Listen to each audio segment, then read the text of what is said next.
Dedicated to Eastern and Southern Kentucky, this is WYNT Mountain News at 11.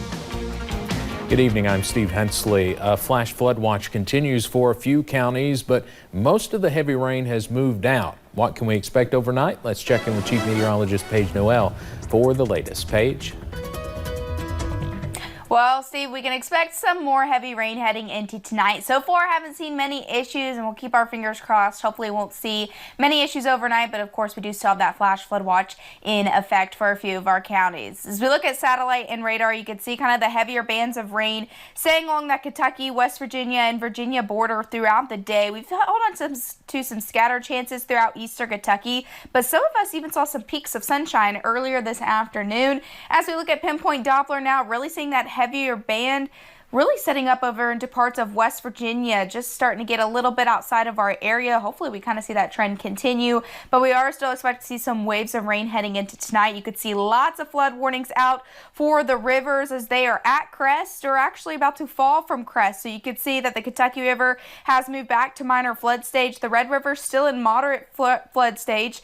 The Cumberland River is also in minor flood stage, but the good news is they are starting to recede, and it'll take a little bit before it gets back down to about action stage or so, or even a little bit below flood stage. But hey, at least we are on the downtrend instead of the upward trend. So we do have that flash flood watch in effect until 8 a.m. tomorrow morning for the counties highlighted in green. We'll talk a little bit more about the overnight forecast and the rest of this week's forecast coming up in a little bit. All right, Paige, thank you. The World Health Organization says during the last 24 hours, 106,000 new coronavirus cases were reported worldwide, the biggest increase yet. Every state is now beginning to reopen one way or another as Americans are encountering safety measures that are likely to be part of the new normal for quite some time. CBS's Elise Preston reports from New York. A disinfecting crew comes in whenever a resident at this sprawling New York City apartment complex tests positive for the coronavirus. Building 6 is up in that area over there. We had that, one of my friends passed away. Officials say at least 155 people in the zip code that covers these more than 3 dozen residential buildings in the Bronx have died from COVID-19. Every state is reopening at its own pace. Visitors headed back to Disney Springs in Orlando, Florida, Wednesday. They just wave like the thermometer above your head, and then they tell you to come on in. The shopping and restaurant attractions phased reopening also requires most visitors to wear masks. In Los Angeles, people can once again drive through this car wash and others across the city. I can hardly see out my windows, so I'm very happy that everything is open, that can be open.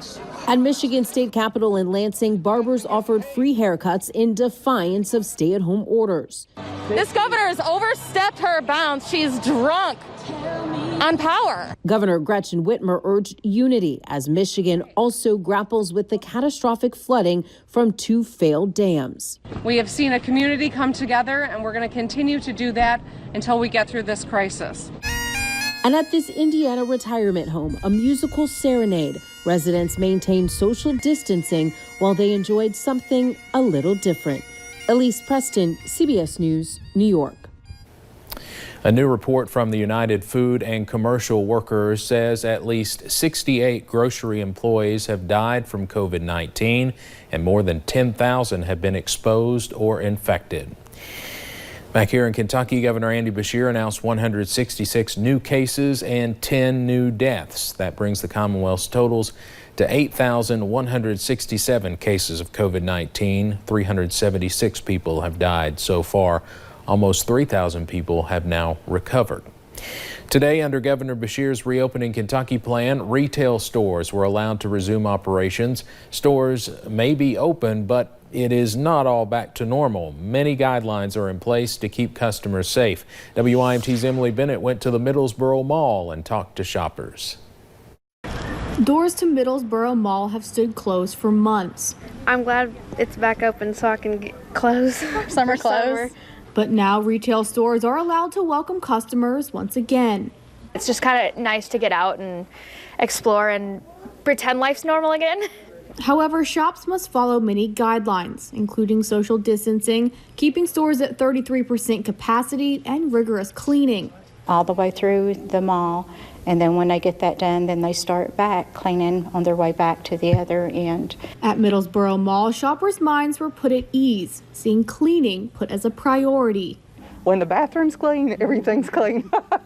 And their excitement grew as online shopping is no longer their only option. Being able to go out and do normal shopping and try things on and touch them before you purchase them. Oh, it feels 100% nice to be back. I want everything already to be open and fully ready to go. But surprised that something as commonplace as shopping now feels foreign. It's kind of strange, kind of weird, but it feels good. It feels good to get out. Just ready for everyone's doors to be open once again. In Middlesboro, Emily Bennett, WYMT Mountain News. The hours of the mall are slightly different than usual. They are open Monday through Saturday from 10 until 7 and Sunday from 12:30 until 5:30. Even as Kentucky is doing some reopenings, more outdoor events are being canceled for this summer. Williamsburg Mayor Roddy Harrison announced today his city will not be having 4th of July fireworks. And leaders have canceled old-fashioned trading days. That festival normally draws thousands to Williamsburg in September. The mayor mentioned financial uncertainty and questions about COVID-19 in announcing the cancellations. As you know, many other festivals are held in the region in September and October, and this is the first one we know of so far that will not be happening. Kentucky restaurants have strict guidelines they have to follow if they want to reopen Friday. For some, those restrictions are not worth the operating costs, but for others, they are going full steam ahead. Shep's Place in Corbin was originally on one end of the spectrum and then changed course. Friday, they will open and welcome in 28 customers at a time. Now they feel confident they can serve their customers and keep them safe. We as a business will be able to provide a safe experience for our customers and to also not just to actually make them safe, but also to make them feel safe, because perception is actually everything. And if someone doesn't feel safe at all, more than likely they may not come back. Shepherd is also working with the city on shutting down Main Street on Friday and Saturday nights to open it up for food and drinks, allowing for more social distancing.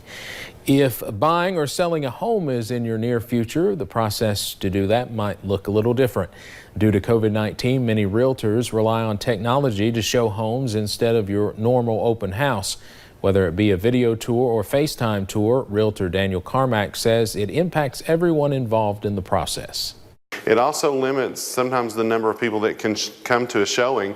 Sometimes people want to bring their in-laws or their family, but now they're having to come just themselves because of the limitations.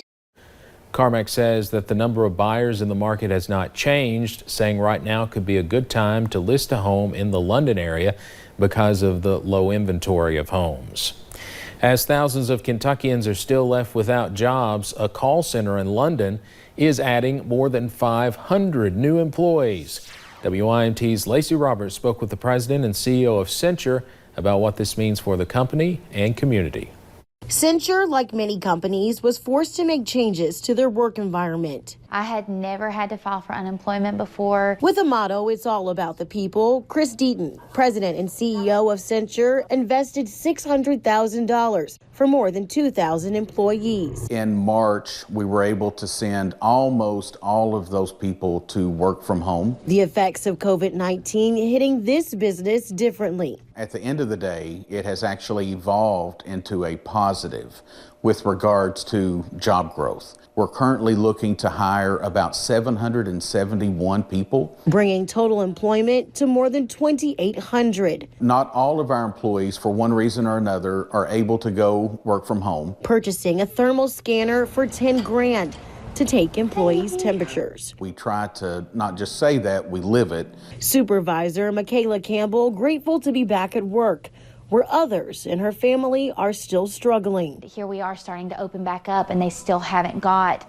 their unemployment yet. As I said earlier, have been very blessed to be able to grow our business at a time when most companies, unfortunately, are not in that position. Creating not only jobs, but stability in an uncertain future In London, Lacey Roberts, WYMT Mountain News. Deaton says he is sure remote jobs will be added to the company permanently. If you would like to apply for a job, you can visit our website for more information. A new survey shows Kentucky students are struggling with mental health while out of the classroom. The Pritchard Committee's Student Voice team has found students are feeling less motivated and more stressed. They say they're also struggling with less access to counseling services. In August, the team will present data to lawmakers as they plan for the upcoming school year. We do know that this flexibility is providing students with some advantages to practice healthier habits about working out, sleeping, taking care of themselves. We believe that students are the primary stakeholders of the education system. Students still have time to take that survey. Drive-through COVID-19 testing in Bell County started today at the Pineville Community Health Center, and there are still spots available to get tested. The testing comes less than a week after the first case was announced in the county. Testing is open from 11 a.m. to 5 p.m. Monday and Friday, and 10 a.m. to 2 p.m. on Saturday. Staff say the results are back in 4 days or less, and they add widespread testing is important and to get tested whether or not you are showing symptoms. The nurse will walk out to your vehicle, explain the procedure. We will verify name, date of birth, explain the procedure. The whole procedure will last about 10 seconds or less. Testing is by appointment, so you have to call ahead. You don't have to pay anything for the testing. Your insurance is billed. The Martin County Family Resource Center shared photos last week of one of the county students making a honeybee rescue. Today, on World Bee Day, WYMT's Buddy Forbes caught up with the young beekeeper. Tanner Young knows exactly who he wants to be. Well, my uncle got me into it, and his uncle got him into it. And he is suiting up. Sometimes it helps, and sometimes it don't. Entering his 8th grade year with a business plan in place. Well, we have the extension office in there, and they have a thing you can take your frames in there, and they'll spin it around in a thing and get the honey out. Young rescued a swarm of bees from a neighbor's property last week. This here's one you just caught. For one thing, they help us with our plants and everything. Building them a home, marking the 5th of his hives. Well, when I caught that swarm, I was thinking, I was seeing that $150, so I was like, I need that. And his passion may be fueled by money, but it is the hard work that he truly enjoys. My favorite part is going in there, watching the bees, how they work. So while some students are relaxing this summer, Tanner is soaking in the joys of being an entrepreneur. I've learned a lot from the Martin County Bee Club and my uncle. Preparing for his future, I'm going to college for agriculture and being a farmer, I guess. As the days buzz by. In Martin County, Buddy Forbes, WYMT Mountain News. Young says he also enjoys putting a tractor to use and spending time in the outdoors, all things that fuel his dream of being a farmer. Coming up on Mountain News at 11, a former Pike County judge executive dies, and we'll have the latest on a shooting that left a woman injured in Bell County. Soggy conditions continue tonight, but how long will it last? I'll have that answer coming up.